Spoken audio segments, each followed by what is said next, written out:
नमस्कार साथियों, स्वागत है आप सभी का आपकी अपनी पाठशाला पर। मैं हूं अंकित अवस्थी। आप हैं मेरे साथ में एक ऐसे सेशन में चर्चा करने के लिए जो आप में से कई विद्यार्थियों को एक एनलाइटनमेंट देने वाला है, ज्ञान का एक अलग ही लेवल देने वाला है। आप पूछेंगे ऐसा क्या कहने वाले हो आप? मैं ये कहने वाला हूं कि आप में से बहुत सारे लोग क्लाइमेट चेंज पढ़ते हैं, उस पर निबंध लिखते हैं, उस पर कहीं डिबेट हो जाए तो वहां पर भाषण भी देते हैं और उसमें एक बहुत कॉमन शब्द यूज करते हैं और वो ये है कि क्लाइमेट की वजह से खाद्यान्न संकट उत्पन्न होता है, यानी फूड क्राइसिस उत्पन्न होता है। अब ये सब सुना तो था हमने, इंप्लीमेंट होता हुआ आज देख लीजिए, ताकि कभी आपको ये ना लगे कि हमने जो ज्ञान पढ़ा था वो बिना उसके पढ़ लिया था, बिना प्रमाण के पढ़ लिया था। तो ऐसा मैं क्या बताने जा रहा हूं आज के सेशन में, जो थंबनेल पर लिखा है जरा वही समझ लीजिए कि भारत की वजह से दुनिया के अंदर महंगाई का संकट उत्पन्न हो गया है। कैसा क्या कर दिया इंडिया ने, जिसकी वजह से आईएमएफ खुद भारत से बोला है कि कृपया करके इस काम को रोकिए, अदरवाइज दुनिया के अंदर संकट उत्पन्न हो जाएगा। क्या कर रहे हैं हम, आइए एक तस्वीर से समझते हैं। आज से पहले आप लोगों ने ऐसी तस्वीरें पाकिस्तान में, श्रीलंका में देखी होंगी, लेकिन जब ये तस्वीरें आप देखते हैं तो यहां पर आपको दिखाई पड़ता है कि ये तस्वीरें तो सोना मसूरी राइस, उसके लिए, चावल के लिए अमेरिका में हो रही जद्दोजहद है, जो तस्वीरों से आपको दिख रही है। इसका अर्थ समझ रहे हैं आप? यहां पर आपके सामने ये जो दिख रहा है व्यक्ति, जिसने पूरा टैंकर भर लिया एक तरह से, ये यहां पर पूरी तरह से चावल का, आप देखिए कितना बड़ा कर्टेन इसने भर लिया है। लोग कर क्या रहे हैं अमेरिका में? भारत के जो चावल की डिमांड है उसे आप देखकर समझ सकते हैं कि वो इतनी ज्यादा है कि उसकी वजह से क्राइसिस उत्पन्न हो रखा है, और क्राइसिस में जो उत्पन्न हुआ क्राइसिस है, इससे डर के लोग अपने घरों में ले जाकर चावल को आने वाले समय के लिए स्टोर करके रख रहे हैं। आप इन तस्वीरों से मायने निकाल सकते हैं। आप सोचेंगे ऐसा क्या हो रहा है? हो ये रहा है कि भारत ने 21 तारीख को अनाउंस कर दिया कि वो अब चावल नहीं बेचेगा। भारत ने जैसे ही अनाउंस किया, दुनिया भर में रहने वाले लोग, जो चावल खाने वाले लोग हैं, वो सभी लोगों को हड़कंप मच गया, क्योंकि अमेरिका भारत का टॉप एक्सपोर्टिंग कंट्री है, जिसको हम चावल भेजते हैं। वहां टेंशन हो गया कि अगर इंडिया का राइस नहीं आया तो खाएंगे क्या। और ऐसी स्थिति में आप यहां पर देख सकते हैं, केवल अमेरिका नहीं, दुनिया के कई देशों को भारत द्वारा चावल भेजा जाता है। आप सोचिए, चावल खरीदने के लिए जो लगी हुई लाइन है, ये पाकिस्तान की नहीं, अमेरिका की है। और यहां पर खड़े हुए लोग भारत के हो लोग, कुछ वहां जो एनआरआई हैं और कुछ जो अमेरिकन हैं, वो आपको लाइन में लगे हुए दिख रहे हैं, क्योंकि चावल नहीं मिल रहा है। क्योंकि भारत के द्वारा जो चावल पर काम किया गया है, उसकी वजह से अमेरिका में हालात ये हैं कि केवल एक परिवार को एक राइस का पैकेट देने की घोषणा की गई है। कईयों ने कह दिया है कि भैया ज्यादा चावल नहीं देंगे, प्रति परिवार एक पैकेट दे सकते हैं। रीजन क्या है? रीजन मैंने बता दिया, भारत ने बैन किया। इसमें आईएमएफ ने क्या कहा है? India's rice restriction could fuel food price inflation. और इंडिया ने जो बैन किया है उसकी वजह से दुनिया के अंदर महंगाई बढ़ सकती है। आप देख सकते हैं, Indian rice export ban will fuel volatility in global food prices. IMF ने इसकी चेतावनी दी है और कहा है कि इट इज हार्मफुल ग्लोबली, ये दुनिया के लिए वैश्विक रूप से बड़ा खतरनाक है। अब आपके दिमाग में प्रश्न बनेगा, भारत ने ऐसा किया क्यों? क्योंकि हर व्यक्ति सवाल के अंत में यह जानने की कोशिश करेगा कि आईएमएफ के द्वारा जब कहा गया कि कुछ किस्मों के ऊपर जो लगाए गए एक्सपोर्ट पर बैन हैं, उन्हें हटा दिया जाए, अदरवाइज दुनिया में वैश्विक रूप से दिक्कत हो जाएगी। आईएमएफ ने कहा है कि इसकी वजह से फूड की प्राइसेस में स्थिरता आ जाएगी। तो आपके दिमाग में बड़ा प्रश्न बनेगा कि भारत ने आफ्टर ऑल बैन लगाया क्यों? 21 तारीख की आप ये खबर देखते हैं, India imposes major export ban. India की वजह से दिक्कत हुई, ऐसा क्यों हुआ? पहले एक्सपोर्ट का लेवल समझ लीजिए। देखिए, दुनिया के अंदर जो प्राइम एक्सपोर्टिंग कंट्रीज है ना, उनमें सबसे ऊपर इंडिया आता है। मैट्रिक टन में अगर बात की जाए तो हम 21,500 मैट्रिक टन राइस एक्सपोर्ट करते हैं सालाना।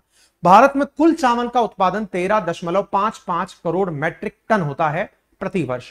पिछले 5 सालों के अंदर चावल का जो एक्सपोर्ट किया वो हम बढ़ाते हुए 2.3 मैट्रिक टन तक, करोड़ मैट्रिक टन तक लेकर चले गए। लेकिन अब हुआ क्या? भारत में उत्पादित चावल बाधित हो गया। कैसे बाधित हो गया? क्योंकि भारत के अंदर इन दिनों महंगाई बढ़ने वाली है। महंगाई क्यों बढ़ने वाली है? अब देखिए, भारत के बहुत सारे इकोनॉमिस्ट हैं, बहुत सारे कृषि विशेषज्ञ हैं, अर्थशास्त्री हैं, जो नजर बनाए रखते हैं मार्केट के ऊपर चल क्या रहा है। उनका मानना है कि भारत में जैसे ही मानसून से पूर्व की जो बारिश थी, या फिर यह समझ लीजिए कि चावल की बुवाई के लिए जो जरूरी पानी था, वो उतना नहीं गिरा था। लास्ट ईयर बहुत जबरदस्त गर्मी पड़ी थी, क्योंकि अब जो चावल बिकने के लिए आया है ये लास्ट ईयर उत्पादित किया गया था वो चावल था। और हमने आपको कई सुर्खियां पढ़ाई थी कि 122 साल का रिकॉर्ड टूटा था लास्ट ईयर गर्मी का। और चावल जो फसल है ना, वो धान की जो फसल है वो पानी में रोपी जाती है, यानी कि पानी है तो वो फसल है, और अगर पानी की कमी है तो दिक्कत हो जाएगी। ऐसी स्थिति में भारत के अंदर चावल की बुआई में कमी हुई। आप आंकड़ा देखें, भारत के अंदर महाराष्ट्र और कर्नाटक देश का 50% से ज्यादा दलहन होता है।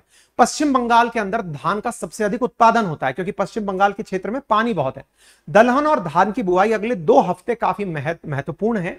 एक्सपोर्ट पर सरकार का मानना है कि अगर पिछले हफ्ते की हम बात करें, पिछले साल की, तो हमें सितंबर में सरकार ने टूटे हुए चावल पर जो एक्सपोर्ट पर रोक लगाई थी, क्योंकि ड्यूटी बढ़ाकर सरकार यह कर रही है कि यह चावल बिकने ना जाए, क्योंकि रिटेल मार्केट में अभी तक 1 साल के अंदर 11.5% महंगा हो गया है चावल। चावल 3% महंगा हो गया, बीते 1 साल में 11.5% महंगा हो गया। और आप देखें तो ये महीने भर के अंदर 3% इसके दाम में इजाफा हुआ है। आप ऐसे देखें कि अगस्त के अंदर नॉन बासमती चावल के निर्यात पर 20% का निर्यात शुल्क लगाया गया था, ताकि उसे कंट्रोल किया जा सके। मतलब 1 साल के अंदर 11.5% महंगा हुआ, 1 महीने के अंदर 3% चावल महंगा हुआ। इस कारण से भारत अपनी जरूरतों को पूरा करने के लिए, ताकि इन्फ्लेशन हमारे यहां ना बढ़े, उसे कंट्रोल करने के लिए चावल के एक्सपोर्ट पर रोक लगा दी। और उसके पीछे का बड़ा कारण आप देख सकते हैं, 4 महीने पहले मैंने एक सूचना आपको दी थी, आपको अपने ही अंकित इंस्पायर इंडिया पर, अगर आपने देखा हो कि इस साल बढ़ेगी भीषण गर्मी। लास्ट मतलब 2023 की शुरुआत में था, और उसमें मैंने कहा था कि फरवरी में 122 साल का रिकॉर्ड टूटा था। अब आप सोचिए, गर्मी का जब यह आलम रहा होगा तो उसकी वजह से उत्पादन कितना बाधित हुआ होगा। पहला बड़ा कारण तो यह हो गया। दूसरा बड़ा कारण क्या है वो मैं बता देता हूं। हाल ही में रूस के द्वारा जो ब्लैक सी से होकर जो चावल का एक्सपोर्ट है उस पर रोक, वो गेहूं का जो एक्सपोर्ट है उस पर रोक लगा दी गई। उससे क्या हुआ ना कि जो खाद्यान्न है गेहूं और चावल, उसकी स्कार्सिटी उत्पन्न हो गई, क्योंकि भारत सबसे अधिक मात्रा में America, Italy, Spain, Thailand, Sri Lanka इनको भेजता है, लेकिन असल मायने में श्रीलंका के रूस के माध्यम से जिन्हें गेहूं भेजा जाता है, अगर कहीं गेहूं नहीं पहुंच रहा है तो लोग सप्लीमेंट के रूप में चावल खा लेते हैं कि भाई कोई बात नहीं, इसका दूसरा विकल्प देख लेंगे। लेकिन साहब चावल भी गेहूं भी बैन हो गया। एक तरफ से रूस ने गेहूं बैन कर दिया, हमने चावल बंद कर दिया, तो दूसरा महंगाई बढ़ गई मार्केट के अंदर। दुनिया भर के अंदर करीब 160 देश ऐसे हैं जिन्हें चावल निर्यात किया जाता है। इनमें से 5 देश अमेरिका, इटली, थाईलैंड, स्पेन और श्रीलंका हैं, जो भारत से चावल सबसे अधिक मात्रा में मंगाते हैं, और ये भारतीय चावल पर निर्धारित हैं। इसके अलावा सिंगापुर, फिलीपींस, हांगकांग, मलेशिया को भी हमारे द्वारा चावल भेजा जाता है। इस वजह से अमेरिका के अंदर जब से चावल बैन हुआ है बड़ी दिक्कत पैदा हो गई है। लंबी लाइनें अमेरिका में देखी जा रही हैं। अमेरिका कह रहा है कि भैया इंडिया वालों कुछ तो कमी कर दो, अदरवाइज थाईलैंड और वियतनाम के ऊपर डिपेंडेंसी बढ़ जाएगी, वो ऑटोमेटिक चावल महंगा कर देंगे। आप सोचकर देखिए, जब मांग ज्यादा होगी और सप्लाई कम होगी तो चावल महंगा हो जाएगा, जो टमाटर का हाल हुआ था। ऐसी स्थिति में भारत ने विदेश भेजने के स्थान पर देश के अंदर महंगाई नियंत्रित करने का निर्णय लिया। लेकिन अमेरिका वालों को अब चावल खरीदना पड़ेगा दुनिया में किसी और देश से, तो आप समझ जाइए इसी को खाद्यान्न संकट कहा गया, जिसका प्रमुख कारण क्या निकला? Climate change. सिंगापुर तो अपने लेवल पर भारत सरकार से बात कर रहा है कि भैया हम तो बहुत छोटे से देश हैं, अमेरिका को नहीं दे सकते, कम से कम सिंगापुर को तो दे दो। लेकिन भारत ने कहा कि नहीं साहब, हम अपनी नीतियों में बदलाव नहीं कर सकते, क्योंकि आने वाला सीजन त्योहारी सीजन है और हमें चावल की बड़ी मात्रा में आवश्यकता होगी। इस कारण से हम चावल का एक्सपोर्ट नहीं कर पाएंगे। फिलहाल के लिए इतना ही। बाकी आपकी क्लाइमेट चेंज को लेकर क्या राय है, कितनी गंभीरता से आप इस विषय पर विचार करते हैं, जरूर कमेंट बॉक्स पर अपनी राय साझा करें। चैनल पर नए हैं तो सब्सक्राइब करें।